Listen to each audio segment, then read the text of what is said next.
Remember when every street corner had a proper pub, not another Tesco Express? These are 15 old London pubs that only true Brits remember. The loss of this first pub almost caused a riot in northwest London. Painted French mustard yellow and shaped like an Alpine chalet, the old Swiss cottage sat atop Finchley Road looking utterly incongruous. The pub was so iconic it gave its name to both the area and the tube station. Retired boxer Frank Redmond took over in the 1830s when it was a coaching inn, and with his remarkable bloodhounds he essentially created London's first sports bar. Nobody's quite sure why Hampstead needed Alpine architecture, but the Swiss style was fashionable for mid-Victorian times. The 1960s road widening marooned it on a traffic island, transforming the beer garden into Zurich's western bypass. Sam Smith's let it decline before closing on 1st February 2025 after nearly 2 centuries. The vacant shell now fights developers whilst petitions seek asset of community value protection. When Swiss Cottage Tube opened in 1868, it was named after the pub. Speaking of pubs that shape neighbourhoods, wait until you hear about a Dalston boozer, where everyone knew your name and your business. At 33 Albion Road stood a proper Victorian corner pub that opened before 1850 and served locals for over 150 years before closing in 2002. This was the sort of backstreet boozer where regulars knew your usual order and your business. Working class through and through, the Albion represented an entire era of pub culture that's virtually disappeared.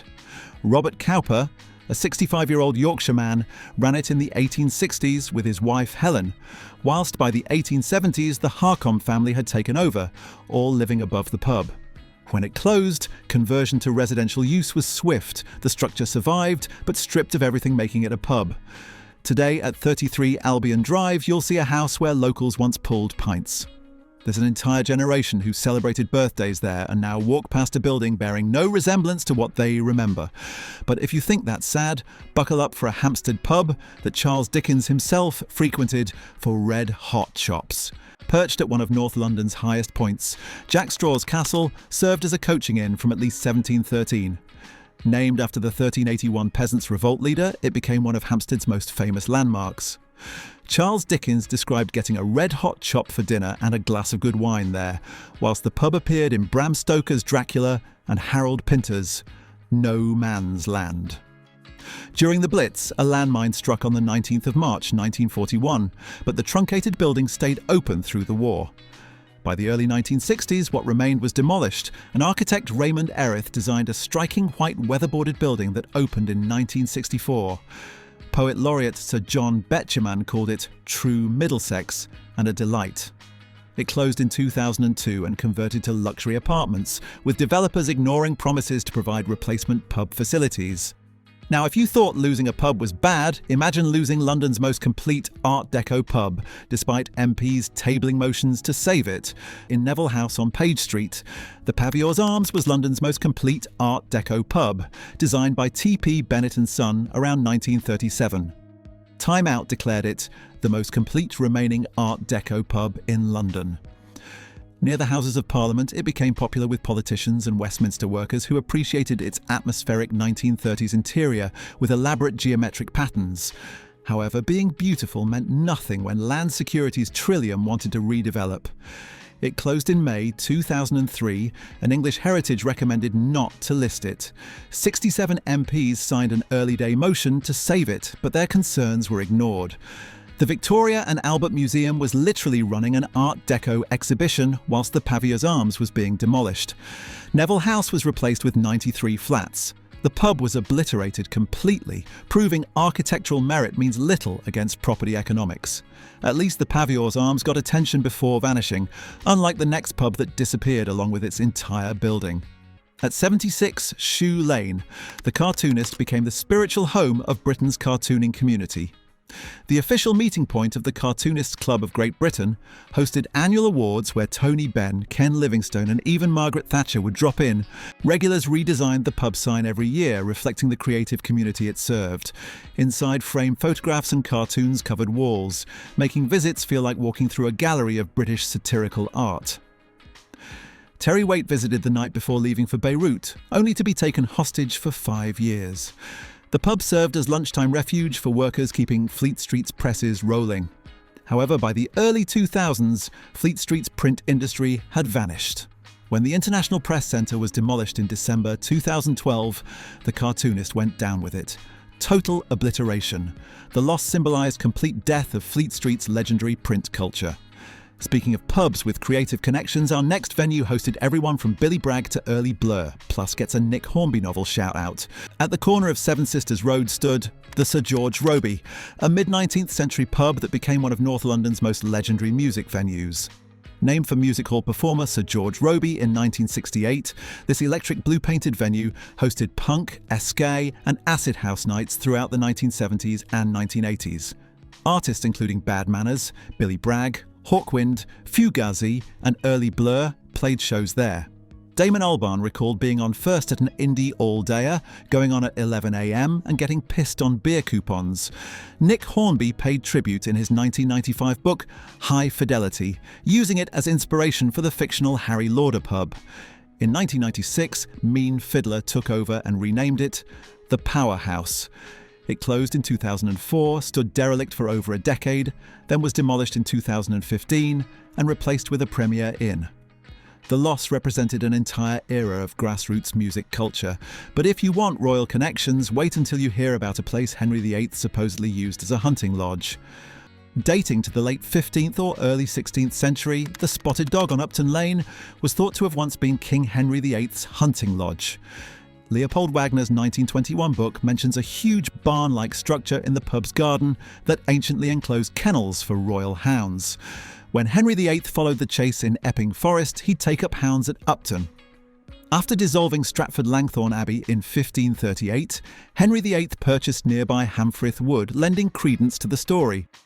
The pub also served as a haven during the Great Plague. By the 19th century, it was famous for pleasure gardens, and in the 1920s boasted a dance hall. The Grade II listed building's Hansel and Gretel-like appearance made it distinctive. It closed in 2004, then entered long limbo whilst developers argued. In 2020, Newham Council approved planning for restoration, though many remained sceptical. Meanwhile, over in Willesden, another Spotted Dog met a very different fate, though at least part of its facade survived. The Spotted Dog in Willesden Green existed by 1762 and was described as a well-accustomed public house in 1792. In the 19th century, it became famous for pleasure gardens, whilst the 1920s saw it boasting a dance hall. The Georgian structure on High Road became such a landmark that taxi drivers knew exactly where you meant when you asked for the Spotted Dog. Locals remember their mothers going every Sunday for roast dinner, a tradition continuing through the 1970s before decline set in. It closed on the 20th of May 2007, ending over 240 years of continuous service. After closure, hippies, artists and what neighbours diplomatically called crazy people occupied it until demolition began. Planning permission allowed demolition of most whilst retaining the Georgian facade, incorporated into 44 flats. A Costa Coffee eventually occupied ground floor retail space, which locals found bitterly ironic. They'd lost a 250-year-old pub, only to gain another chain coffee shop. Now let's talk about a pub that didn't vanish entirely but suffered a fate many consider worse. It got gastro-fied. The Star of the East on Commercial Road was a proper East End local where you could pop in for a pint with the pub cats, play pool and not spend more than a fiver. The sort of place where regulars propped up the bar, where birthdays got celebrated with cheap lager and where pensioners found company. It closed in 2008, reopened briefly, then limped along until autumn 2016 with lager that didn't taste right, and lumpy Guinness.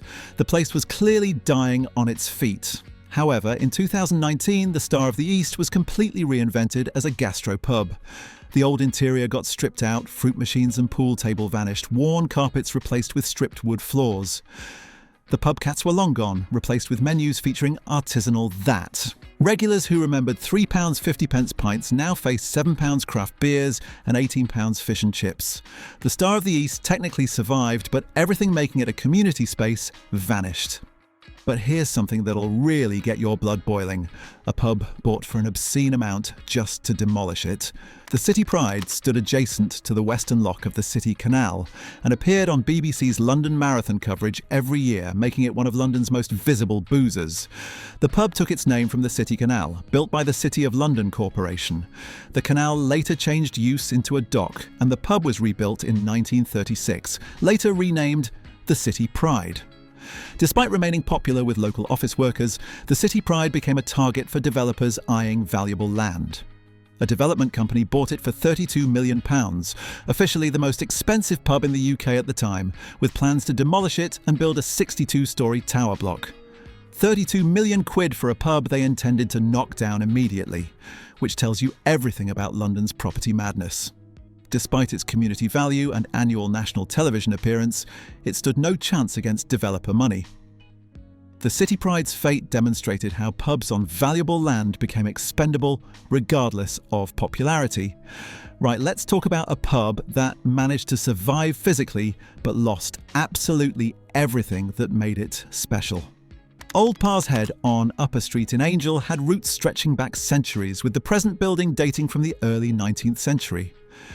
An earlier iteration played host to key theatrical performances, including John Henderson reciting Thomas Garrick's Ode to Shakespeare in the 18th century.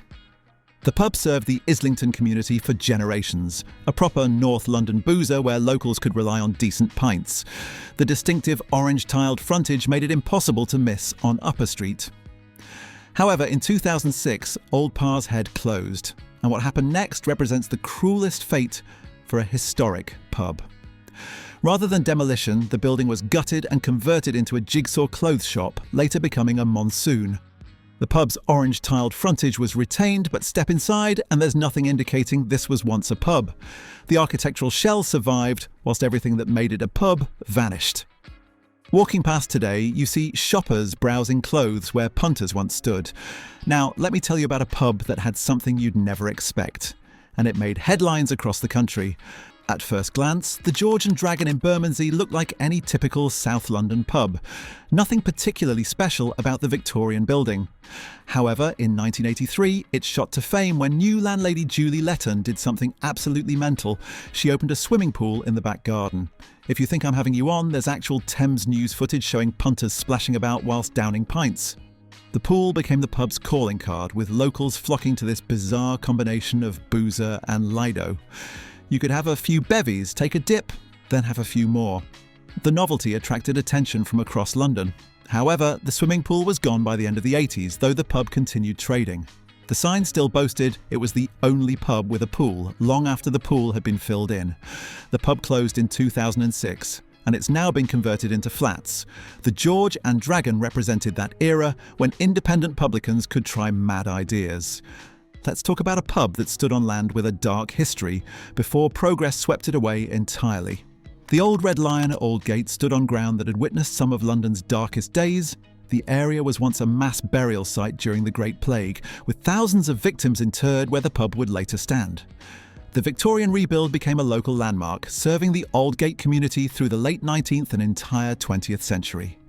Regulars would drink and laugh above ground, where plague victims rested below, blissfully unaware or unbothered by the macabre history beneath their feet.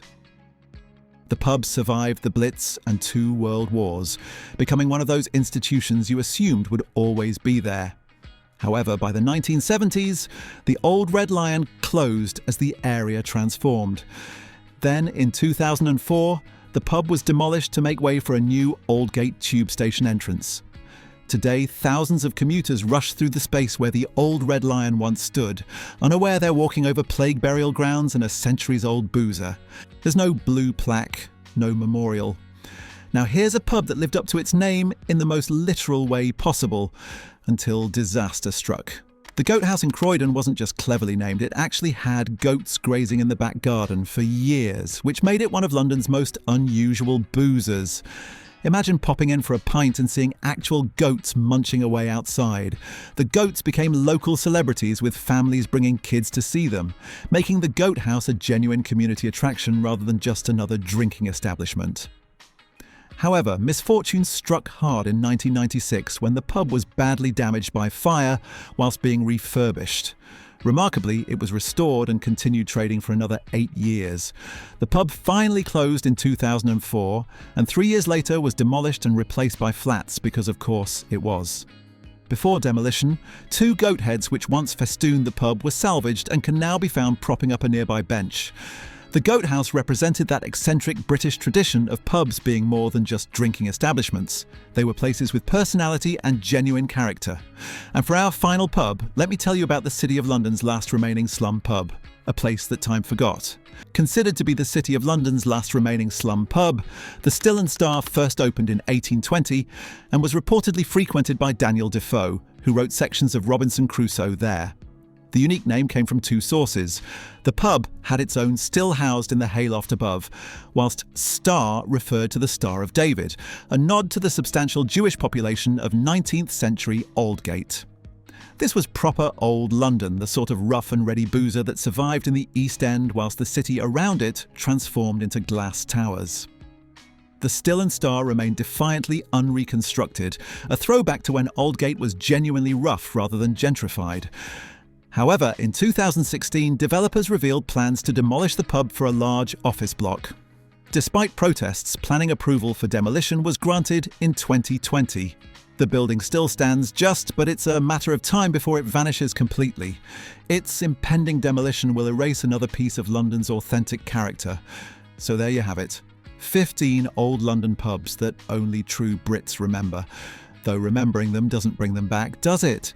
Each one represented decades or centuries of history, community and character that's now been replaced by luxury flats, chain stores or expensive restaurants. If you enjoyed this melancholy trip down memory lane, check out the video where we explore the strangest village names in Britain. Some are unbelievable. And please do me a favour and subscribe to the channel, because if we don't preserve these memories, they'll vanish just like the pubs themselves. Cheers to what we've lost and to the few survivors still pulling pints across the capital.